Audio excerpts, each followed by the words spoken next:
नमस्कार दर्शक बंधु नारद न्यूज को आपण मानक स्वागत।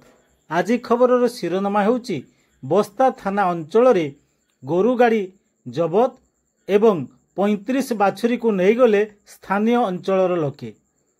बालेश्वर जिला बस्ता थाना कुसुडिया छक निकटरू विलंबित राति रे स्थानीय लोकंक द्वारा गोरु बोझे पिकअप भैन जबत है। पिकअप रे थिबा 35 रु अधिक बाछुरी को नहीं गले स्थानीय लोके। सूचना अनुसार गतकाली राति पाखापाखि 11:30 बेले द्रुत गति रे जाउथुवा एक पिकअप भैन जोथिरे कि केवल बाछुरी बोझेई थिला ताकू जबत कले स्थानीय अंचल लोके। सेथिरे बाछुरी छुआ गुड़ी को अति अमानुषिक भाव में बांधी रखा जाइथिबा देखिबाकू मिलिथिला। लोके उत्तक्त होई समस्त बाछुरी को छड़ाई नहीं थिले। खबर पाई बस्ता पुलिस घटनास्थल रे पहुंची गाड़ी को जबत करी तदंत आरंभ करिसंती। तेबे ड्राइवर फेरार अछि एवं घटनास्थल रे उत्तेजना जारी रहितिबारु एक प्लाटून पुलिस सेठारे मुतयन रहिछि। Bureau report Narad news.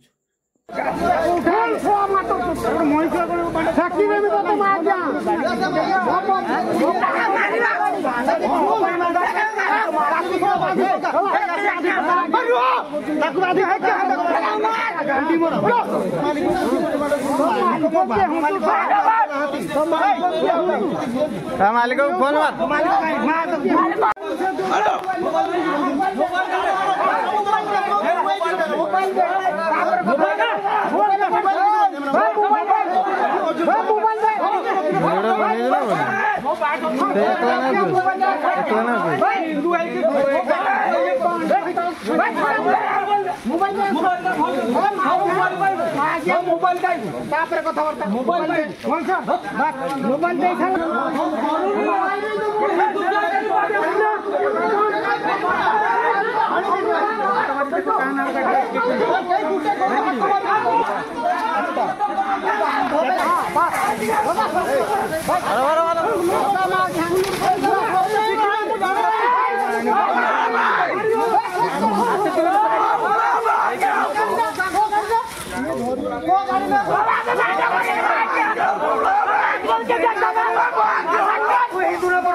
Hindu जाति करू केना धरछु रे हिंदू जाति केना कर धरछु